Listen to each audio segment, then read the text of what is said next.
पिछली कहानी कौन दुष्ट पुरुष या स्त्रियां का राजा विक्रम से उत्तर पाने के बाद बेताल फिर से वृक्ष पर जाकर टंग गया। महाशमशान के उस शीशम वृक्ष से राजा विक्रमादित्य ने बेताल को फिर से नीचे उतारा और पहले ही की तरह उसे अपने कंधे पर डालकर वापस ऋषि की तरफ चल पड़े। कुछ आगे चलने पर बेताल ने राजा से कहा, राजन, उस दुष्ट भिक्षु के लिए तुम इतना परिश्रम क्यों कर रहे हो? इस निष्फल परिश्रम के लिए तुम्हारे विवेक को तो दिखाई नहीं पड़ रहा है। फिर भी मार्ग विनोद के लिए मैं तुम्हें यह कहानी सुनाता हूँ। सुनो। बड़ा वीर कौन? इस धरती पर अपने नाम को सच करने वाली शोभावती नाम की एक नगरी है। वहाँ शूद्रक नाम का राजा राज करता है। उसके राज्य में प्रजा हर प्रकार से सुखी है। शूद्रक सच्चे अर्थों में प्रजा पालक है। प्रजा को उस पर अटूट एवं अखंड विश्वास था। वीरों पर प्रीति रखने वाले उस राजा के पास नौकरी करने की इच्छा से एक बार मालवा के बीरबल नाम का एक ब्राह्मण पहुंचा। वह बड़ा वीर था। उसके परिवार में 3 व्यक्ति थे। उसकी गर्भवती स्त्री धर्मवती, पुत्र सत्यवर तथा कन्या वीरवती। इस तरह से वे तीनों ही सेवा के लिए उसके सहायक थे, जो कमर में कृपान, हाथ में तलवार और दूसरे हाथ में सदैव ढाल लेकर सेवा में तत्पर रहते थे।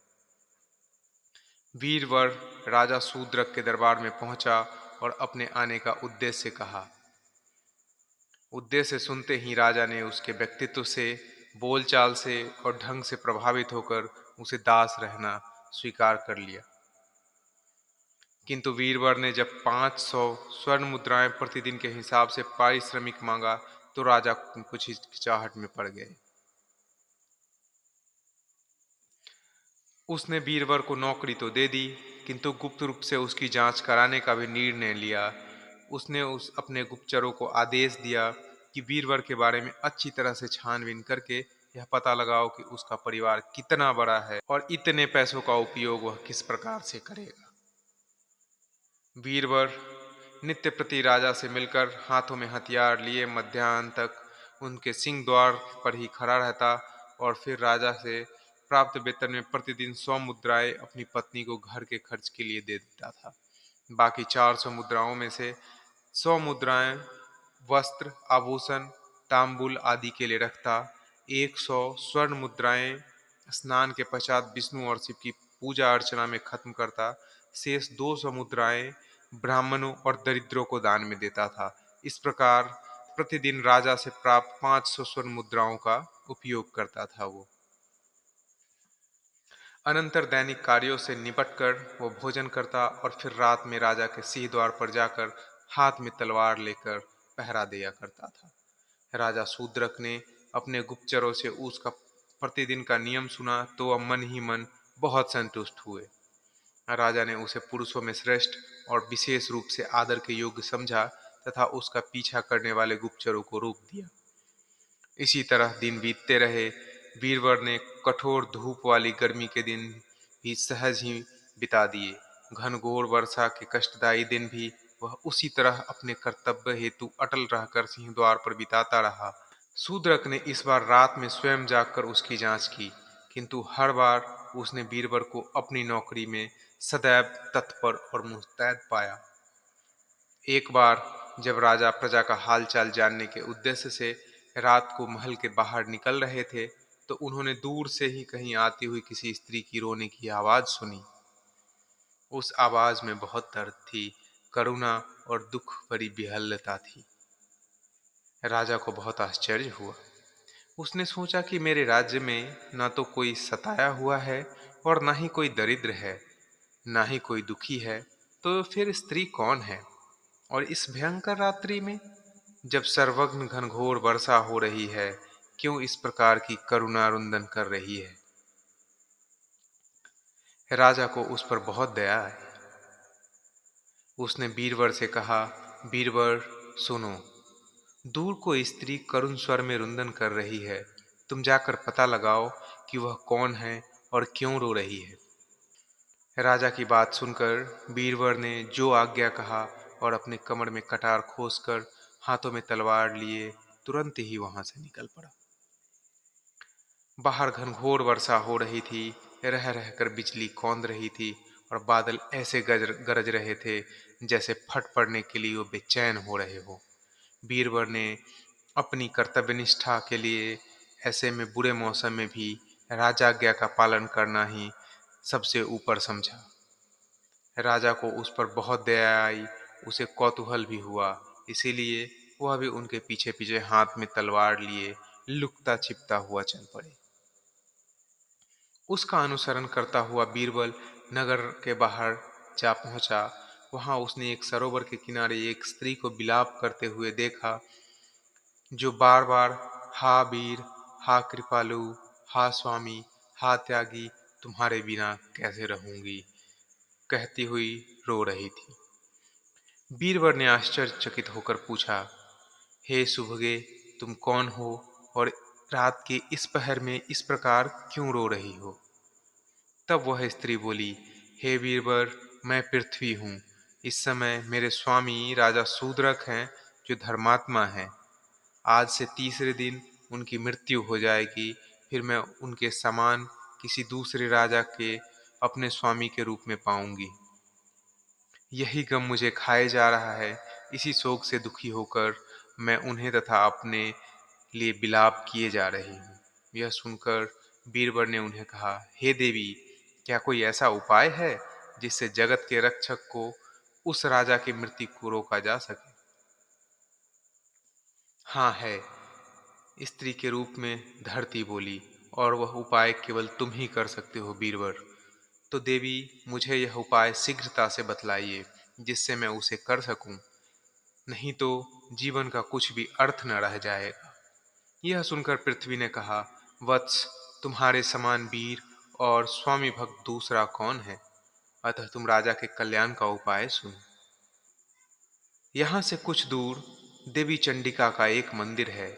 यदि तुम अपने पुत्र की बलि देवी चंडिका को दे दो, तो वह राजा की मृत्यु नहीं होगी, वह 100 वर्षों तक जी सकेगा। यदि तुम आज ही यह काम कर सके तो कर दो, अन्यथा आज से तीसरे दिन राजा की मृत्यु अवश्य संभव है। बीरवर कर्तव्यनिष्ठ और बड़ा वीर था। उसने कहा, देवी, अपने स्वामी की जीवन बचाने के लिए मैं कुछ भी करने को सदैव तत्पर रहता हूँ। मैं आज ही जाकर यह कार्य करता हूँ। तुम्हारा कल्याण हो वत्स। तब ऐसा कहकर पृथ्वी अंतर्ध्यान हो गई। छिपकर पास ही खड़े राजा ने उन दोनों का वार्तालाप सुना और वह बीरबल को आगे क्या करता है इसकी प्रतीक्षा करने लगे। घर पहुंचकर बीरबल अपने धर्मपत्नी को जगाया और राजा को घर पहुंचकर बीरबल ने अपनी धर्मपत्नी को जगाया और राजा के लिए पुत्र की बलि देने के लिए धरती ने जो कुछ कहा था उसको कह सुनाया। सुनकर उसकी पत्नी ने कहा, नाथ, स्वामी का जीवन अवश्य बचाना चाहिए। आप इसी समय अपने पुत्र को बुलाकर उसे सारा वृत्तांत कह सुनाइए। तब बीरबल ने अपने बालक सत्यवर को जगाकर सारा वृत्तांत सुनाया। बेटा, चंडिका देवी को तुम्हारी बलि दिए जाने पर हमारे स्वामी बच जाएंगे, नहीं तो आज से ठीक 3 दिन बाद उनकी मृत्यु हो जाएगी। यह सुनते ही उस बालक ने अपने नाम को सार्थक करते हुए भी निर्भीक होकर कहा, पिताजी, यदि मेरे प्राण के बदले हमारे स्वामी का जीवन बचता है तो मैं इस कार्य को सहर्ष स्वीकार करता हूँ। मैंने जो उनका अन्न खाया है, मैं उससे उत्तीर्ण हो जाऊंगा। आप तुरंत मेरी बलि का प्रबंध कीजिए, जिससे मुझे शांति मिल सके। सत्यवर के ऐसा कहने पर बीरबल ने कहा, बेटा, तुम धन्य हो। तुम सचमुच मेरे ही पुत्र हो। मुझे तुम पर बहुत गर्व है। बीरबल के पीछे पीछे आए हुए राजा ने भी यह सारी बात सुनी। उन्होंने सोचा, अरे ये तो अभी एक ऐसा ही जीव है, फिर भी वो बड़ा वीर है। अनंतर बीरबल ने अपने बेटे सत्यवर को कंधे पे उठा लिया। उसकी धर्मपत्नी अपने बेटी वीरवती को लिए और रात के समय चंडिका मंदिर में पहुंच गए। राजा शूद्रक भी पीछे पीछे छुपकर वहीं पहुंच गए। मंदिर में पहुंचकर वीरवर ने देवी के सम्मुख अपने बेटे को कंधे से उतारा। सत्यवर ने बड़े धैर्य से देवी को प्रणाम किया और कहा, हे देवी, मेरे मस्तक का उपहार स्वीकार करो, जिससे हमारे स्वामी राजा शूद्रक अगले 100 वर्ष तक जीवित रहकर निष्कंटक राजा बन सके। वीरवर ने पुत्र के ऐसा कहते ही धन्य धन्य कहते हुए अपनी तलवार निकाली और अपने पुत्र का मस्तक काटकर देवी चंडिका को अर्पण करते हुए कहा, हे देवी, मेरे पुत्र के इस बलिदान से हमारे स्वामी के 100 वर्षों तक जीवित रहने की कामना पूर्ण हो। उसी समय अंतरिक्ष से आकाशवाणी हुई, हे वीरवर, तुम धन्य हो। तुम्हारे समान स्वामी भक्त और कोई दूसरा नहीं पृथ्वी पर, जिसने अपने एकमात्र गुणी पुत्र का बलिदान देकर अपने राजा शूद्रक का जीवन बचा लिया हो। राजा शूद्रक यह सब छिपकर देख और सुन रहे थे। तभी बीरबल की कन्या बीरवती आगे बढ़ी और मेरे भाई के मस्तक को आलिंगन करते हुए तभी बीरबल की कन्या बीरवती आगे बढ़ी और अपने भाई के मस्तक को आलिंगन करते हुए शोक से विहल्ल पूरी तरह से रोने लगी। तदनंतर उसने भी भाई के शोक में अपने प्राण त्याग दिए। यह देखकर बीरबल की पत्नी ने कहा, हे स्वामी, राजा का कल्याण तो हो गया, अब मैं भी आपसे कुछ कहती हूँ। हमारा पुत्र तो चला गया, हमारी बेटी ने उसके शोक में अपने प्राण त्याग दिए। मुझ मूर्ख ने राजा के कल्याण के लिए पहले ही देवी को अपना मस्तक क्यों अर्पित नहीं किया। इसीलिए अब मेरी आपसे यही प्रार्थना है कि मुझे भी आज्ञा दे, मैं भी अपने बच्चों के शरीर के साथ अग्नि में प्रवेश करूं। जब धर्मवती ने आग्रह पूर्वक ऐसा कहा तो बीरबल बोला, हे मनस्विनी, ठीक है, तुम ऐसा ही करो, तुम्हारा कल्याण हो। एकमात्र बच्चों का शोक ही जिसके पास बच रहा है, ऐसे में तुमको अब जीवन से क्या अनुराग है। तुम्हें इस बात का दुख होना चाहिए कि मैं पहले ही अपने प्राण क्यों नहीं त्याग दिया। यदि किसी और के मरने से राजा का कल्याण होता तो मैं पहले ही अपना जीवन उत्सर्ग कर देता, किंतु थोड़ी देर ठहर जाओ, तब तक मैं तुम्हारी चिता हेतु कुछ लकड़ियों का प्रबंध कर लेता हूँ। यह कहकर बीरबल लकड़ियों की एक चिता तैयार करने लगा।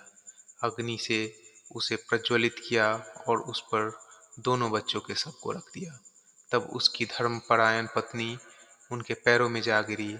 उस पतिव्रता ने देवी को प्रणाम करते हुए कहा, हे देवी, मुझे आशीर्वाद दीजिए कि अगले जन्म में भी यही आर्यपुत्र मेरे पति हों और यही राजा मेरे स्वामी। मेरे इस त्याग से इनका कल्याण हो। यह कहकर वह साध्वी स्त्री भयानक लपटों वाली उस चिता की अग्नि में कूद पड़ी, मानो जल में कूद पड़ी हो। इसके बाद पराक्रमी वीर बीरबल ने सोचा, आकाशवाणी के अनुसार राजा का काम तो पूरा हो चुका है। मैंने राजा का जो नमक खाया था उसका ऋण उत्तीर्ण कर चुका हूँ। अब मुझे अकेले को ही जीवन के मोह में क्यों रखना चाहिए। जो मरण कर योग्य थे, प्यारे थे, उन सभी ने अपने कुटुंबजनों को नाश करके अकेला अपने को जीवित रखने वाला मुझ जैसा कौन अभागा व्यक्ति होगा। तो फिर मैं क्यों अपने शरीर की बलि देकर देवी को प्रसन्न ना करूं। ऐसा सोचकर वह देवी को प्रसन्न करने के लिए उनकी स्तुति करने लगा।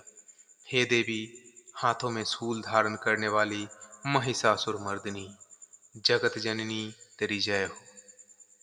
हे माता सर्वव्यापिनी, आप देवताओं को प्रसन्नता देने वाली हो, तीनों लोकों को धारण करने वाली हो आप।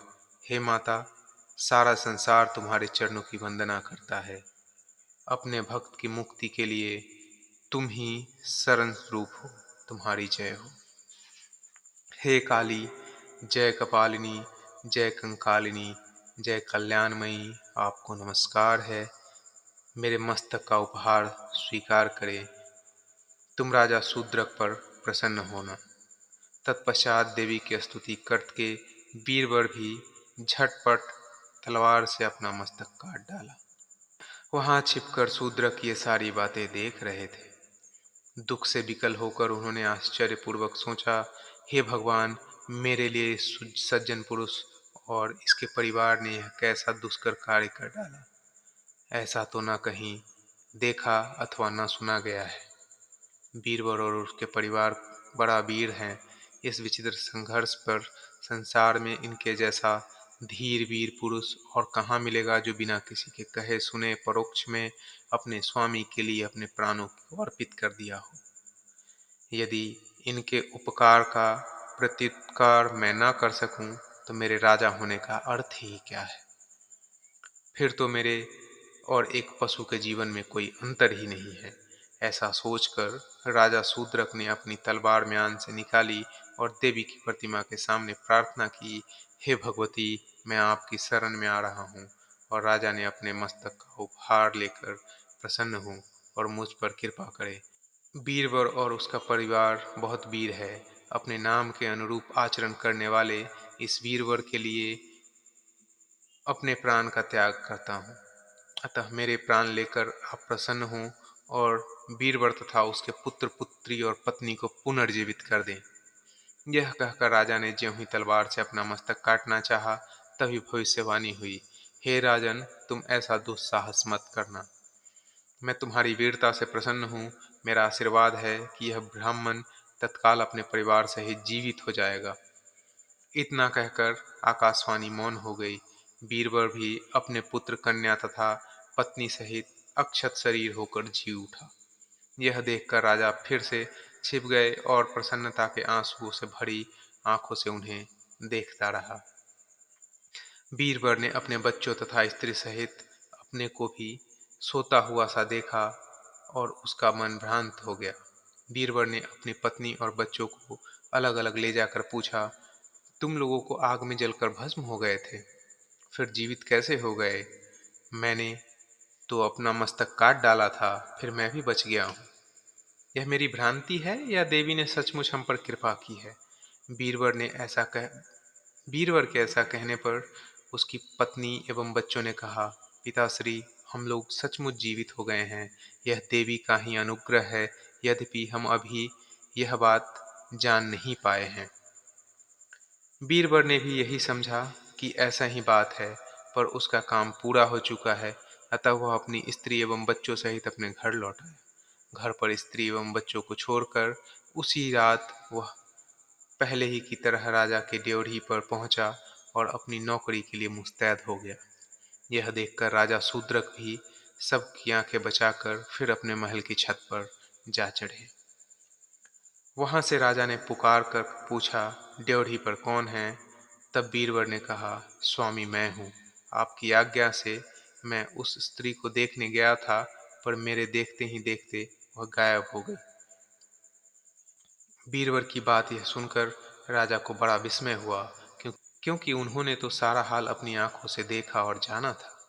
वह सोचने लगे, यह कैसा मनुष्य रूपी पुरुष है, जो धीर वीर एवं समुद्र के समान गंभीर भी है। अभी अभी इसने जो कुछ किया है, उसका एक शब्द भी अपने मुंह पर लाना नहीं चाहता। धन्य है बीरबल, ऐसे वीर पुरुष सौभाग्य से ही किसी किसी को नसीब हुआ करते हैं। इसी तरह की बातें सोचता हुआ राजा चुपचाप अपने महल की छत से उतर आया। बाकी की रात उसने अंतपुर में जाकर बिता दी। सवेरे बीरबल राजा के दरबार में राजा के दर्शन करने गया। उसके कार्यों से प्रसन्न राजा ने पिछली रात का सारा विवरण अपने मंत्रियों को कह सुनाया। विवरण सुनकर वे सभी आश्चर्य की सागर में डूब गए। राजा से प्रसन्न होकर बीरबल तथा उसके पुत्र को कर्नाटक का राज्य दे दिया। राज्य पाकर अब वो दोनों समान वैभव वाले, एक दूसरे का फल चाहने वाले बन गए।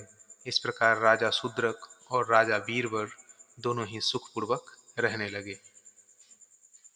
बेताल ने यह अद्भुत कथा सुनाकर राजा विक्रमादित्य से पूछा, हे राजन, यह बतलाओ कि उस दोनों में बड़ा वीर कौन था? जानते हुए भी यदि तुम उत्तर नहीं देते हो, तो तुम्हारा सर 100 टुकड़ों में विखंडित हो जाएगा। यह सुनकर राजा ने बेताल को उत्तर दिया, हे बेताल, उस दोनों में बड़ा राजा शूद्रक ही था। बेताल बोला, राजन, सबसे बड़ा वीर क्या बीरबल नहीं था? उसने तो स्वयं राजा के कल्याण हेतु अपना मस्तक तक काट डाला था। या फिर उसकी पत्नी, उसने भी तो अपने बलिदान दिए। उसके पुत्र सत्यवर ने भी कोई कम काम नहीं किया था। या फिर उसकी बेटी, राजा के कल्याण हेतु उन सभी ने तो सहर्ष मां चंडिके को अपना मस्तक अर्पण कर दिया था। वह तो बालक होने पर भी वीरता का उत्कर्ष था। तब भी तुम शूद्रक को सबसे बड़ा वीर कह रहे हो, ऐसा क्यों? बेताल के इस कथन पर विक्रमादित्य बोले, हे बेताल, ऐसी बात नहीं है। वीरवर निश्चय ही बड़ा वीर था। वीरवर का जन्म ऐसे कुल में हुआ था जिसके बालक ने अपने प्राण, अपनी स्त्री और अपने बच्चों की बलि देकर भी स्वामी की रक्षा की और उसी रक्षा को अपना परम धर्म माना। वीरवर की पत्नी भी कुलीन वंश की थी। वह पवित्रता थी। वह पति को ही अपना एकमात्र देवता मानती थी। पति के मार्ग पर चलने के अतिरिक्त उसका कोई दूसरा कार्य था ही नहीं।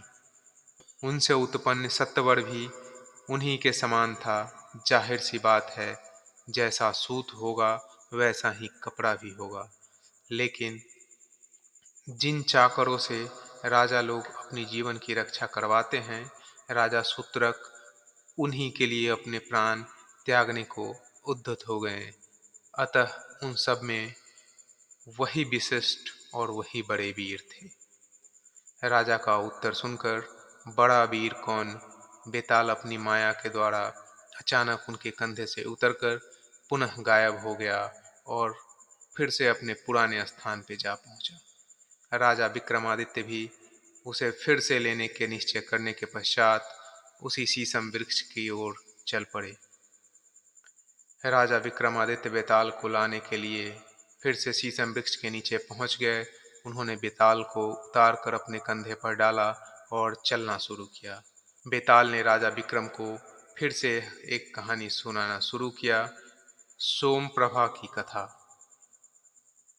आगे की कहानी अगले अंक में कल रात 9 बजे। यदि आपको कहानी अच्छी लग रही है तो कृपया कमेंट में कमेंट करके हमें बताएं। चैनल को सब्सक्राइब करें तथा बेल नोटिफिकेशन को भी प्रेस करें। धन्यवाद।